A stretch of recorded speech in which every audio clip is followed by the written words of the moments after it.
साथियों नमस्कार, मैं Rajendra Kumar news point of view से मध्य प्रदेश की राजधानी भोपाल से 35 किलोमीटर दूर रोड़िया गांव में एक 28 साल की मां ने अपनी 3 मासूम बच्चों के साथ फांसी लगा ली। मां और 2 बच्चों की तो मौत हो गई, लेकिन एक छोटी बच्ची की जान बच गई। क्या एक साधारण घटना है? कोई माँ कैसे अपनी 8 साल, 5 साल और 2.5 साल की बच्चों के साथ मौत को गले लगा सकती है?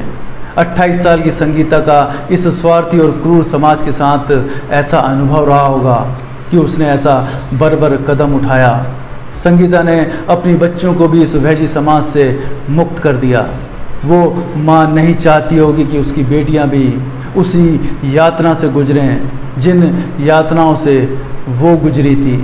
गांव में, कस्बे में बड़ा ही धार्मिक माहौल होता है। भजन, कीर्तन, देवी पूजन, उपवास, गंगा और नर्मदा स्नान, सारे कर्मकांड, पाखंड नियमित रूप से संपन्न होते हैं।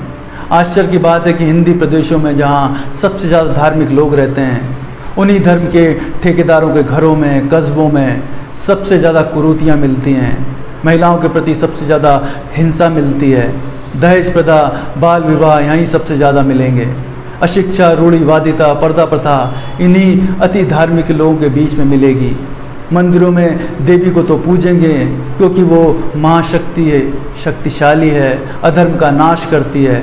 आदमी डर के कारण देवी को तो पूजता है, लेकिन घर की नारियों को वस्तु समझते हैं, बच्चे पैदा करने की मशीन समझ रखा है।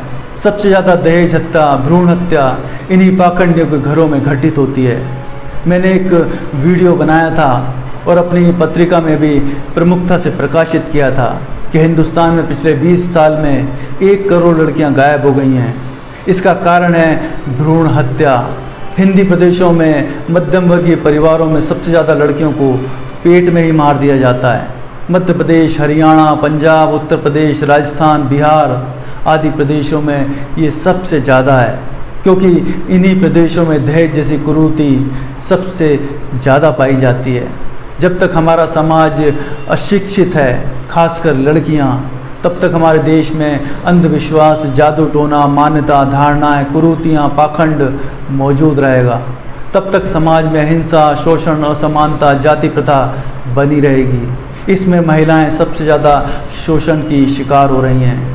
हमारे सारे रिश्ते या तो स्वार्थ से बने होते हैं या संयोग से, या दोनों, स्वार्थ और संयोग से।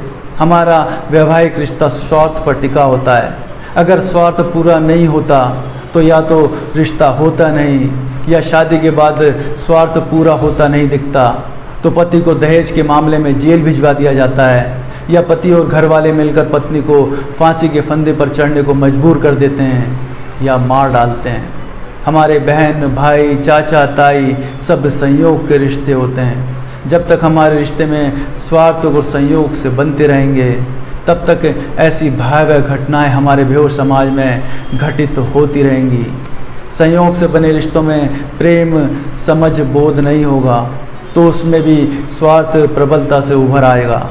फिर उसमें भी हिंसा, ईर्ष्या, शोषण होगा। और जो रिश्ते हम बनाते हैं, अगर उन रिश्तों को हम होश से, बोझ से नहीं बनाते बल्कि स्वार्थ से बनाते हैं, इन्हें लड़का कितना कमाता है और लड़की कितनी सुंदर है, जब रिश्तों की बुनियाद स्वार्थ पर टिकी हो तो जिस दिन स्वार्थ पूरा होता नहीं दिखेगा उस दिन सारे रिश्ते खत्म, क्योंकि वहाँ प्रेम, बोध तो था ही नहीं। हमारे समाज में रोज़ ऐसी दिल दहलाने वाली घटनाएं घटित हो रही हैं, लेकिन समाज में कोई हलचल नहीं होती। अधिकांश लोगों को कोई फ़र्क ही नहीं पड़ता। क्यों नहीं पड़ता? क्योंकि सब स्वार्थी हैं। फ़र्क उसको पड़ता है जो प्रेम से, बोझ से जी रहा है। यहाँ तो लगता है सब अज्ञानता में, मान्यताओं में, परंपराओं में जी रहे हैं। ना करुणा है, ना सहानुभूति है। ऐसा लगता है सब मशीन बन चुके हैं, भावना शून्य। नमस्कार।